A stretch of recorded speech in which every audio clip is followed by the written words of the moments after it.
We're working to learn more information, of course, about who were on these planes, where were they coming from. Specifically, we're learning more about that Learway 35. It looks like it started today in Fort Lauderdale. It stopped in Austin, Texas, and then was coming and landing in Scottsdale, Arizona. Let me pause real quickly. Yep. The Lear 35, Chris, was which one? Was that the one that was sitting there? Or is that the one that skidded up? That looked like that was the one that was landing. Exactly. Okay. Yeah. Yes, So it was the one that was landing, and apparently from Austin, Texas. Again, we use essentially the tail number that's on these planes. It's public information to look up these flights.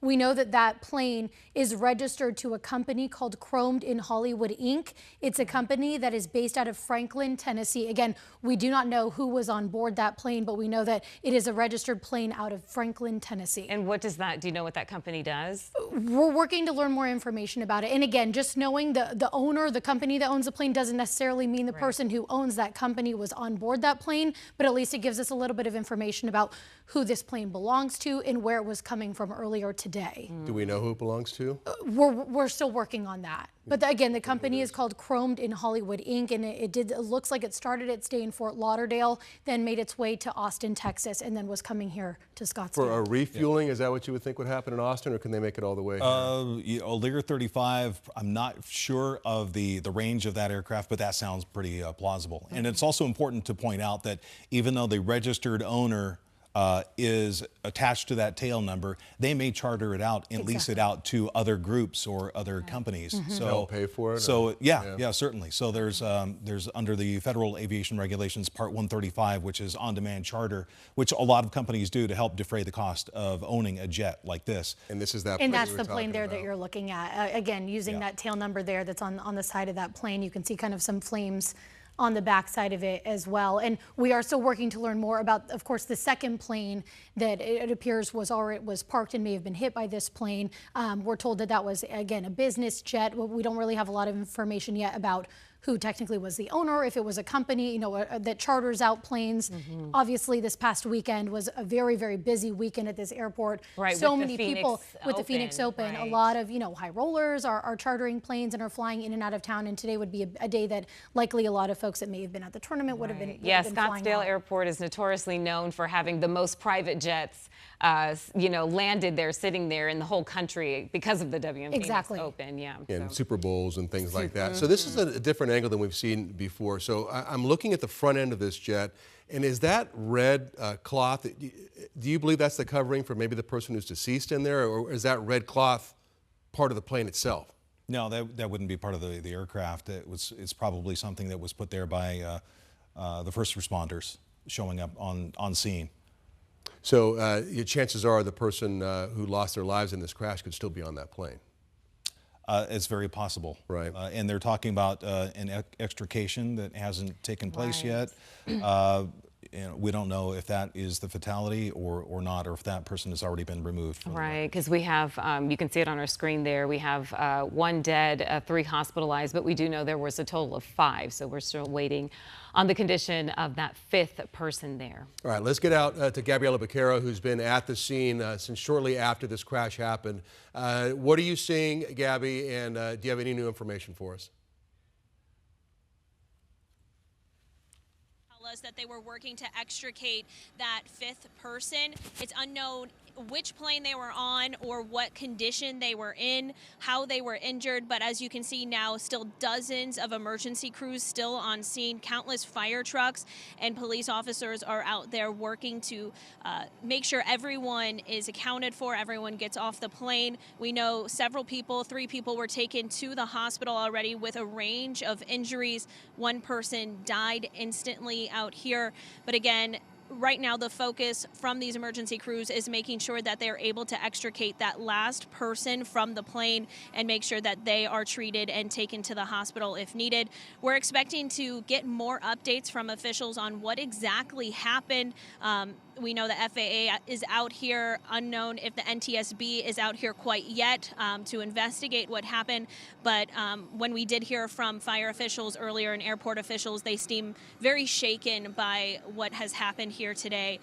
They're still working to make sure they get all the information on those injuries. And we'll of course share those with you when we get them. We're expecting another update in about the next 30 minutes or so. They say as soon as they have that information, they'll share it with us. back to you guys. Do you know about airport operations as they stand?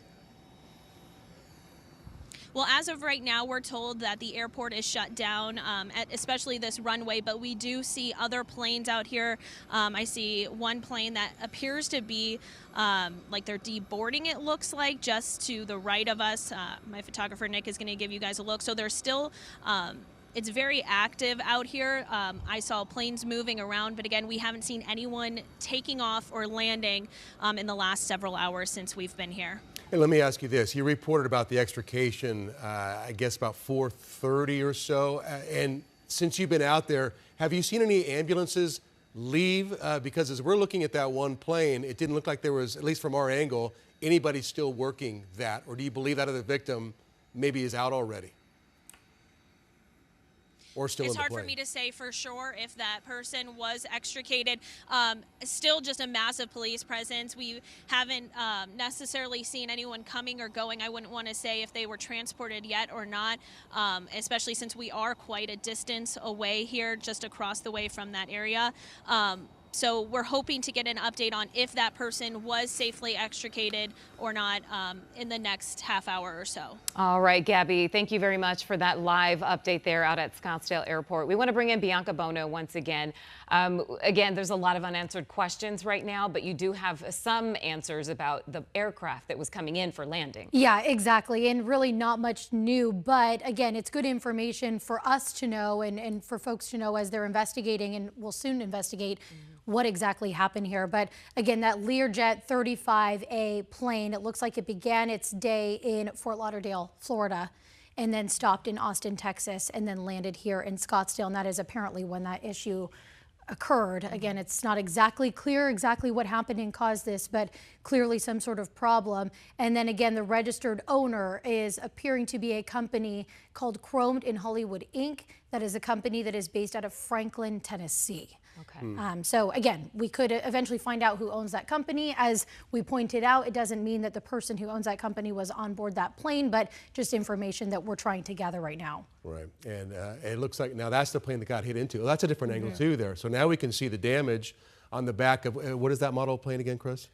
This is the Gulfstream 200. Gulfstream, and you can, you know, and I have to say for 100, now we don't know if he was going 100 miles an hour when they hit, but that's not as bad as I kind of expected to see. I mean, what kind of impact is that? Yeah, it's well, a pretty serious impact.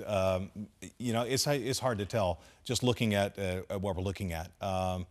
It looks like the wing, right, where it's attached to yeah, the well, plane. the front of the Lear, which is on the left, that would have hit probably just behind or just aft of the right wing root, or near right where the right engine is. And again, we don't know exactly what happened or what caused the pilots to lose control upon landing. The landing at approach speed, when you're crossing the numbers, you're doing about 100 miles an hour, 110. Wow. And then you're coming to a stop, braking, deploying thrust reversers, doing everything you can to slow down. The speed brakes will come up if it's equipped with that. Any one of those components could have failed upon landing, giving the pilot a loss of directional control. The brakes, the tire could have blown out. We just don't know what happened upon landing. But apparently something did happen, and the Learjet appears to have crashed into the back of the Gulfstream. The Gulfstream 200 is on the right. The Learjet 35A is on the left. And that was the one that came in from Fort Lauderdale and from Austin earlier today. And, you know, just looking at this angle here now, we've got both planes. It doesn't appear that anybody's actively trying to enter either plane or work on it, at least from the angle we're seeing right here. Yeah, we can only surmise that the work has been done as far as getting everybody who needs to be out of the aircraft. And now it's going to be just the investigation will commence and trying to haul the aircraft away. They'll probably take it to a hangar or a secured location to do a full inspection of the aircraft, just to find out exactly what happened, what went wrong, if there are any clues. All right, well, meteorologist Chris Dunn, as our aviation expert, thank you so much for giving us that insight. Yeah, it's been amazing. Thank you as well. All right, so if you're just joining us, we have a collision on the ground at Scottsdale Air Park. At least one person was killed, 2 others, possibly 3 others injured out here. We don't know exactly how this happened. We believe it was on landing. So Stay with us here on 12 News. We're going to go to nightly news, correct? Yes, and then we'll be back at 6.